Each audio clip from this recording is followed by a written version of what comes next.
Kapal PPA Paolo Taon yang dibeli Indonesia dari Italia menjadi proyek besar dalam modernisasi kekuatan laut TNI Angkatan Laut. Awalnya dijadwalkan tiba pada Oktober tahun ini, kapal tersebut harus mundur ke April 2025 akibat masalah pembayaran yang belum selesai. Namun Indonesia tetap berkomitmen untuk menerima 2 unit PPA ini demi memperkuat armada maritim. Dilengkapi dengan teknologi canggih, kapal ini diharapkan meningkatkan daya tangkal dan peran Angkatan Laut Indonesia dalam menjaga kedaulatan wilayah laut Indonesia di kawasan regional yang semakin dinamis. Selain itu, kabar tentang penamaan 2 kapal ini turut mencuri perhatian publik. 2 nama besar yaitu KRI Brawijaya dan KRI Siliwangi disebut-sebut akan disematkan pada kapal PPA Paolo Taon. Ada pula isu yang menyebutkan nama KRI Tarumanegara. Nama-nama ini diambil dari tokoh dan kerajaan besar dalam sejarah Indonesia yang menandakan semangat patriotisme dan kekuatan budaya bangsa.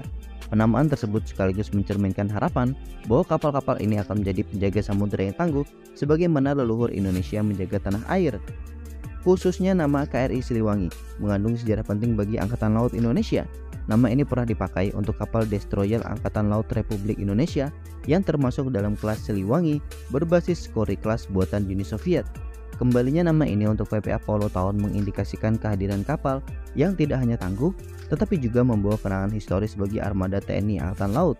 Teknologi dan kemampuan tempurnya yang modern menjadikannya penerus yang layak untuk mempertahankan keamanan di perairan Nusantara. Sebagai kapal patroli serbaguna, PPA Paolo Taon dirancang untuk misi-misi fleksibel mulai dari operasi tempur hingga bantuan kemanusiaan. Kapal ini memiliki sistem senjata modern, radar canggih dan perlengkapan komunitas mutakhir yang memperkuat kapabilitas deteksi dan reaksi cepat terhadap ancaman. Dengan jangkauan operasional yang luas dan daya tahan tinggi, kapal ini siap menjalankan tugas berat dalam kondisi laut yang beragam, mulai dari kawasan pesisir hingga perairan dalam. Kehadiran kapal PPA Paolo Taon juga memperkuat hubungan kerjasama pertahanan antara Indonesia dan juga Italia. Kapal ini diproduksi oleh Fincantieri, perusahaan industri pertahanan maritim ternama di Italia. Kolaborasi ini memberikan akses teknologi terbaru bagi TNI Angkatan Laut dan menjadi langkah strategis bagi Indonesia dalam mengembangkan teknologi pertahanan domestik. Keberhasilan Indonesia dalam mengintegrasikan kapal-kapal ini akan menambah kekuatan TNI Angkatan Laut di kawasan Asia Tenggara yang kini menjadi sorotan geopolitik.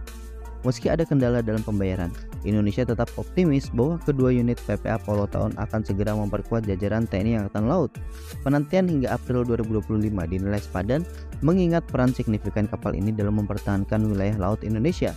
Dengan teknologinya yang modern dan kemampuan yang serbaguna, PPA Paolo Taon akan menjadi salah satu kapal kombatan paling handal di kawasan yang siap menjaga kedaulatan Indonesia di laut, sekaligus melambangkan kekuatan dan kehormatan sejarah bangsa di era modern. Nah, bagaimana menurut kalian?